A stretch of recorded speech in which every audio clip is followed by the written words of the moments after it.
Baik, selamat siang teman semua. Siang.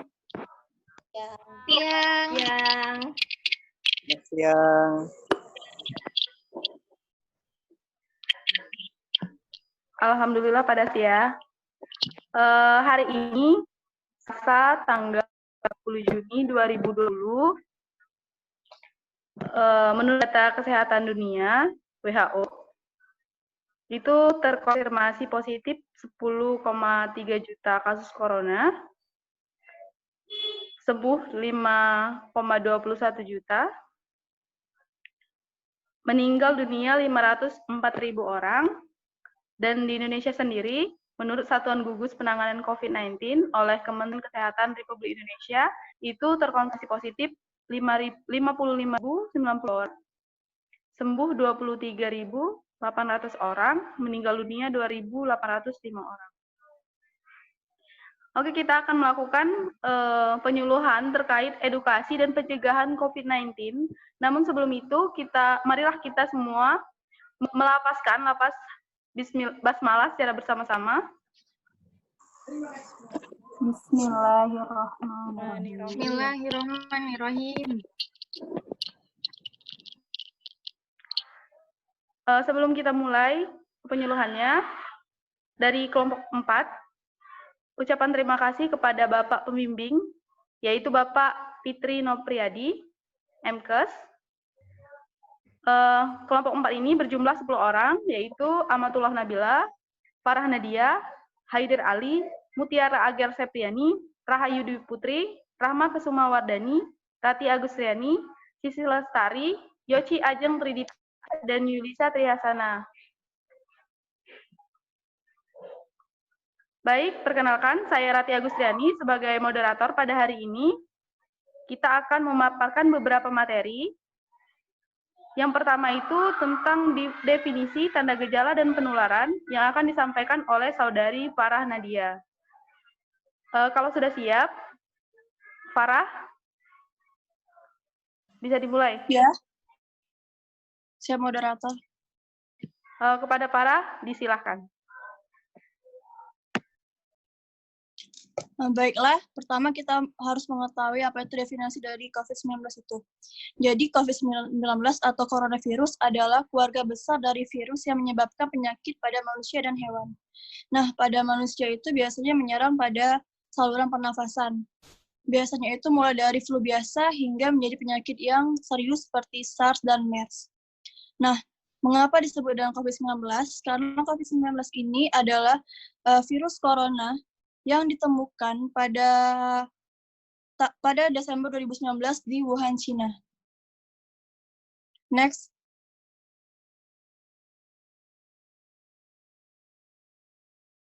Nah, adapun tanda dan gejalanya, yang pertama ada demam tinggi di atas 38 derajat Celcius, lalu ada batuk, bersin, lalu juga sakit tenggorokan, sakit kepala, dan sesak napas. Next. Adapun cara penularannya bisa dari percikan air liur sang penderita, misalkan saat ia batuk atau bersin, lalu kontak pribadi secara langsung dengan penderita, seperti berjabat tangan, lalu juga menyentuh benda-benda yang telah terkontaminasi dengan virus, dan kita menyentuh ke hidung ataupun mata kita. Next.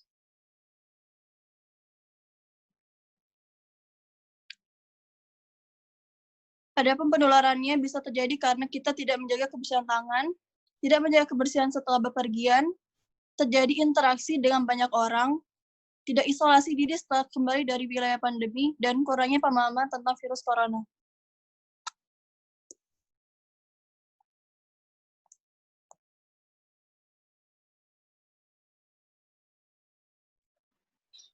Lanjut, moderator. Kita lanjutkan ke faktor risiko status kelompok oleh Saudari Agel, Mutiara Agel Septiani. Disilahkan. Di sini saya akan menjelaskan virus pada permukaan benda. Hal yang paling penting untuk diketahui tentang Coronavirus pada permukaan benda adalah bahwa coronavirus mudah dibersihkan menggunakan disinfektan rumah tangga biasa yang dapat membunuh virus tersebut. Penelitian telah menunjukkan bahwa virus COVID-19 dapat bertahan hingga 72 jam pada plastik dan stainless steel, kurang dari 4 jam pada tembaga, dan kurang dari 24 jam pada karton. Next.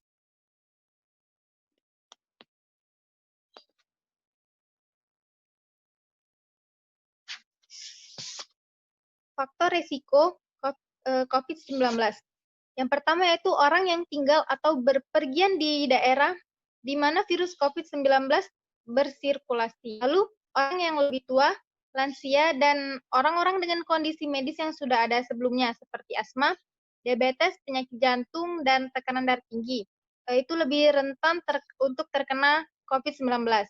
Lalu yang ketiga yaitu pasien COVID-19 dengan riwayat penyakit sistem respirasi akan cenderung memiliki manifestasi klinis yang lebih parah. Next.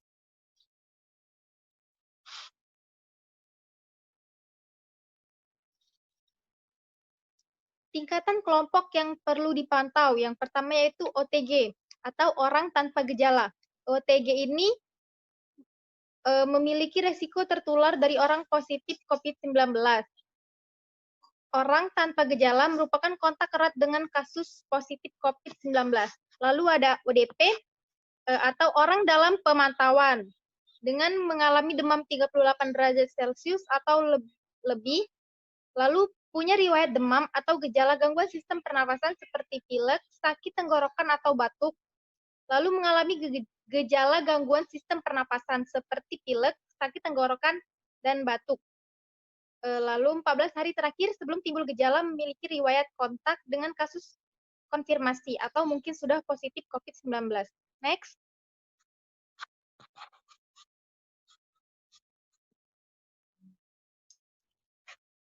Tingkatan kelompok yang perlu dipantau. Yang pertama yaitu ada PDP, pasien dalam pemantauan, mengalami infeksi saluran pernapasan akut atau ISPA, yaitu demam 38 derajat Celcius atau lebih, atau riwayat demam, disertai salah satu gejala atau tanda penyakit pernapasan seperti batuk, sesak napas, sakit tenggorokan, pilek, pneumonia ringan, hingga berat. Lalu orang dengan demam 38 derajat Celcius atau lebih, atau punya penyakit riwayat demam atau ISPA. Orang dengan ISPA berat yang membutuhkan perawatan di rumah sakit dan tidak ada penyebab lain berdasarkan gejala klinis yang meyakinkan. 14 hari yang lalu pernah berpergian atau kontak dengan pasien COVID-19.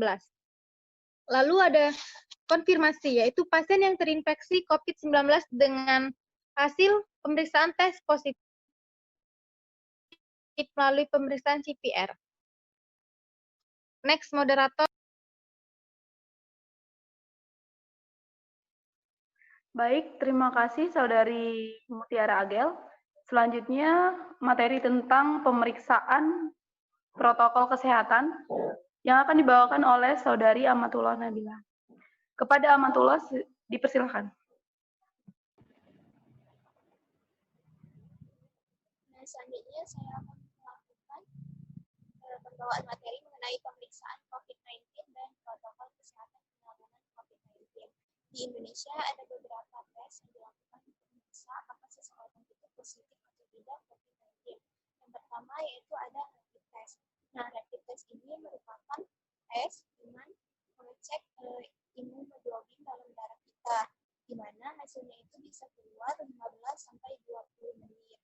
Akan tetapi, rapid test ini biasanya menghasilkan false negatif, yaitu ketika hasil tes tampak negatif, mungkin sebenarnya positif. Nah, ini sering dijumpai di dalam beberapa berita di TV. Nah, mengapa hal itu bisa terjadi? Nah, rapid test ini kan meriksa imunoglobulin dalam darah kita, di mana imunoglobulin atau antibodi ini merupakan protein dalam darah yang dihasilkan sistem imunitas sebagai respon kekebalan dari suatu antigen. Nah, ketika virus ini masuk ke dalam tubuh, kalau beberapa hari biasanya belum terdeteksi di dalam darah. Selanjutnya, yang kedua yaitu ada swab test. Nah, swab test ini merupakan tes yang diambil dari sampel lendir pada hidung. lendir atau dahak ini akan dicek di laboratorium dengan prosedur RT-PCR yang dimana hasilnya akan keluar minimal 24 jam. Selanjutnya ada pemeriksaan menggunakan CT scan atau ronsen dengan melihat keadaan paru-paru. Lalu jika merasa untuk protokol kesehatan COVID-19, yang pertama yaitu ketika seseorang datang ke fasilitas kesehatan, biasanya tim medis itu akan melakukan wawancara atau anamnesis mengenai riwayat perjalanan, gejala yang dirasakan, lalu akan dilakukan pemeriksaan fisik. Nah, ketika Anda merasa tidak sehat seperti demam 38 derajat Celcius, batuk pilek, sakit tenggorokan, gangguan pernapasan, maka hal yang pertama Anda lakukan yaitu Anda istirahat yang cukup. Atau bila keluhan berlanjut, segera berobat ke fasilitas pelayanan kesehatan. Nah, istirahat yang cukup ini sebanyak 14 hari. Tapi ketika keluhannya berlanjut, maka lakukan pemeriksaan ke fasilitas kesehatan yang ada. Ketika Anda menuju ke fasilitas kesehatan, maka sebaiknya menggunakan masker. Yang kedua, ketika Anda merasa batuk atau bersin, maka ikuti etika batuk atau bersin. Dan yang ketiga, yaitu tidak menggunakan transportasi massal. Next.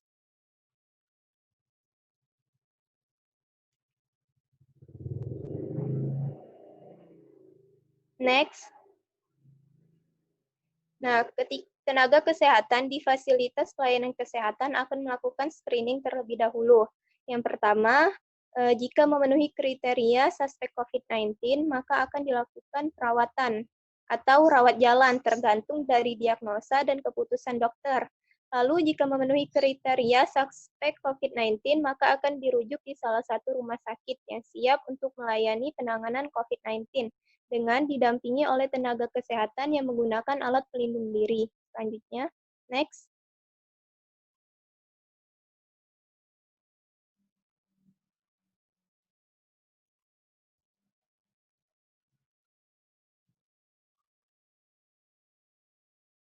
Next.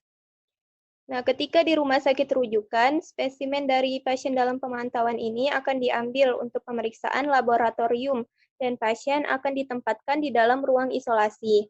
Nah, spesimen yang diambil ini melalui swab test, rapid test, atau CT scan yang telah dijelaskan tadi, akan dikirim ke Badan Penelitian dan Pengembangan Kesehatan di Jakarta. Hasilnya ini pemeriksaan akan keluar dalam 24 jam. Jika negatif, melalui pemeriksaan swab test dengan prosedur RT-PCR, maka akan dirawat dengan penyebab penyakit. Dan jika positif, akan dinyatakan sebagai penderita COVID-19. Nah, ketika dinyatakan penderita COVID-19, maka akan dilakukan pemeriksaan setiap hari dan akan dikeluarkan dari ruang isolasi jika pemeriksaan sampelnya itu 2 kali berturut-turut menunjukkan hasil negatif. Next.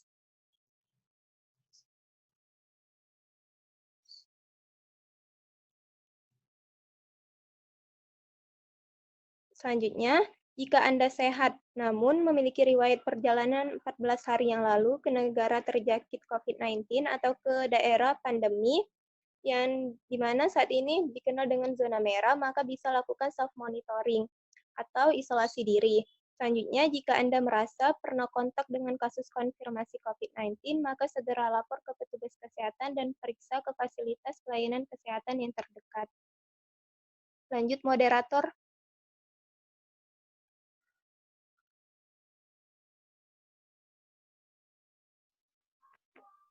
Baik, terima kasih dari Amatullah Nabila. Selanjutnya kita masuk ke materi yang keempat, itu komplikasi COVID-19 yang dibawakan oleh Rahma Kusumawardani. Kepada Rahma, disilahkan. Baik, terima kasih moderator. Selanjutnya yakni komplikasi yang disebabkan oleh coronavirus 19 ini atau yang sering kita ketahui COVID-19. Yang pertama yaitu pneumonia, gagal nafas akut, kerusakan jantung, kerusakan hati, disseminated intravascular coagulation atau pengumpulan darah yang tidak normal di pembuluh darah, kemudian shock septik, dan dapat menyebabkan kematian. Selanjutnya, cara pencegahan diri terhadap COVID-19 ini yang pertama hindari kerumunan, Kemudian terapkan etika batuk dan bersin ketika kita batuk dan bersin. Kemudian mencuci tangan dengan baik dan benar sesering mungkin. Jangan memegang mata, memandang hidung, memegang mulut ketika kita belum mencuci tangan. Kemudian gunakan masker saat keluar rumah. Kemudian jaga jarak atau physical distancing. Dan yang terakhir, jaga kesehatan, selalu pantau perkembangan penyakit COVID-19 dari sumber yang resmi dan akurat. Ikuti arahan dan informasi dari petugas kesehatan dan dinas kesehatan setempat. Demikian, saya kembalikan kepada moderator.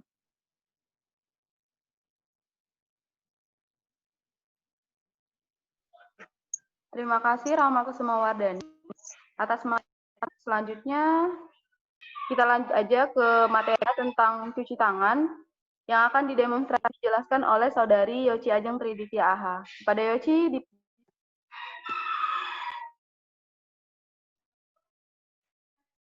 Baiklah, terima kasih moderator. Di sini untuk tindakan pencegahan dari COVID-19 bisa dengan cara cuci tangan 6 langkah. Baiklah, bagi teman-teman, mari kita demonstrasikan bersama-sama. Pertama, basuh telapak tangan dengan air mengalir, kemudian ambil dengan air sabun secukupnya, kemudian gosok kedua telapak tangan, 1, 2, 3, 4, 1, 2, 3, 4. Kemudian, kedua, gosok punggung dari sela-sela jari tangan kiri dengan tangan kanan sebaliknya. 1, 2, 3, 4. 1, 2, 3, 4. Yang ketiga, gosok kedua telapak tangan dan sela-sela jari. 1, 2, 3, 4. 1, 2, 3, 4. Kemudian, jari-jari sisi dalam kedua tangan saling mengunci. 1, 2, 3, 4. 1, 2, 3, 4. Yang kelima, gosok ibu jari berputar dalam genggaman tangan kanan dan lakukan sebaliknya. 1, 2, 3, 4. 1, 2, 3, 4. Yang keenam, gosokkan dengan memutar ujung jari tangan kanan di telapak tangan kiri dan sebaliknya. 1, 2, 3, 4. 1, 2, 3, 4. Untuk dengan menggunakan air sabun bisa dilakukan selama 20-60 detik. Kemudian jika menggunakan hand rub bisa 20-30 detik. Terima kasih, teman-teman. Baiklah, kembali ke moderator.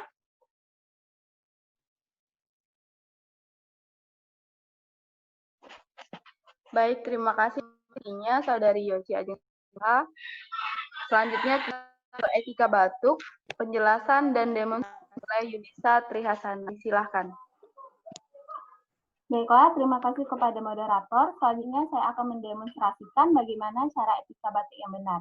Nah, jadi ketika kita bicara, itu percikan ludah atau droplet itu dapat mencapai 1-2 meter. Nah, sedangkan ketika batuk atau bersin itu bisa mencapai 3-5 meter. Nah, jadi saat kita batuk ataupun bersin, kita itu sangat berpotensi untuk menyebarkan ribuan atau bahkan jutaan kuman ke udara. Nah, untuk mencegah hal tersebut, maka kita harus menerapkan etika batuk yang benar. Nah, yang pertama yaitu ketika batuk atau bersin, kita menggunakan tisu ataupun sapu tangan untuk menutupi area hidung ataupun mulut kita. Contohnya seperti ini. Nah, jadi pastikan area hidung dan mulut tertutupi dengan sempurna. Nah, jika kita menggunakan tisu, jangan lupa untuk langsung membuang tisunya ke tempat sampah. Nah, jika teman-teman tidak mempunyai tisu, maka cara yang kedua yaitu bisa dengan menggunakan lengan bagian dalam. Yaitu caranya seperti ini. Nah, pastikan tidak menutup bagian mulut, bagian hidung ataupun mulut dengan telapak tangan, karena hal tersebut dapat memicu kuman menempel pada telapak tangan kita. Nah, cara yang terakhir yaitu selalu menggunakan masker yang menutupi hidung dan mulut selama batuk ataupun bersin. Nah, yang terakhir yaitu jangan lupa untuk selalu mencuci tangan setelah batuk ataupun bersin. Terima kasih, kembali ke moderator.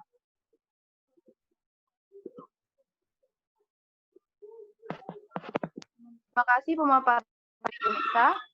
Selanjutnya demonstrasi masker oleh Sisi Lestari. Kepada Sisi disilakan. Baik, terima kasih kepada moderator untuk waktunya. Sebelumnya saya ingin menjelaskan dulu kalau masker itu ada dua macam. Yang pertama itu adalah masker medis atau yang biasa dipakai oleh tenaga kesehatan, dan yang kedua adalah masker kain yang biasa dipakai oleh masyarakat umum.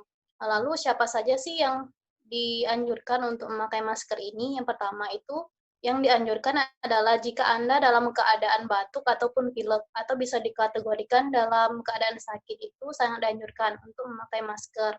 Yang kedua, saat Anda berangsur pulih dari sakit, itu pun sangat dianjurkan untuk memakai masker. Lalu caranya akan saya ajarkan di sini. Sebenarnya prinsip menggunakan masker medis dan masker kain itu sama saja. Teman-teman bisa ikut untuk mengikuti. Jika ada masker di rumah, kita bisa mempraktekannya. Yang pertama, kita ambil maskernya, bisa masker kain maupun masker medis. Yang kedua itu, pastikan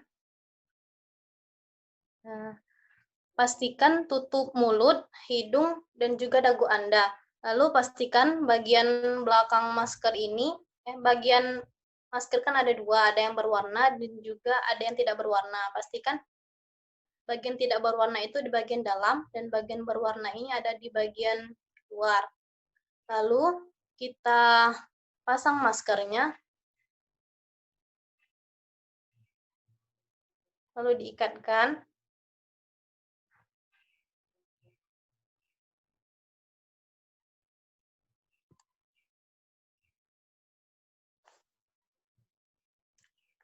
Lalu kita tekan bagian atas masker untuk mengikuti batang hidung Anda. Setelah itu, tarik bagian masker di belakang dagu seperti ini.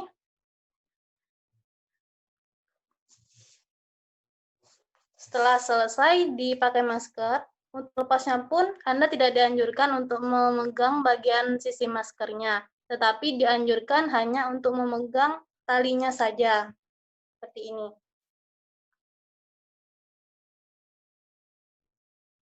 Lalu setelah selesai dilepas, jika itu masker medis, silakan dibuang karena itu prinsipnya sekali pakai. Tetapi jika masker kain itu bisa dipakai berulang kali, asalkan dicuci terlebih dahulu.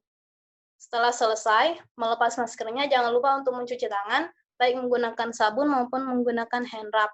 Dan biar bersih, Anda harus mengganti masker jika sudah basah maupun kotor. Dan perlu diingat bahwa Anda dianjurkan untuk memakai masker saat batuk, dan juga bisa menutup dengan lengan atas bagian dalam Anda ketika batuk itu sendiri. Baik, terima kasih. Saya serahkan kembali ke moderator.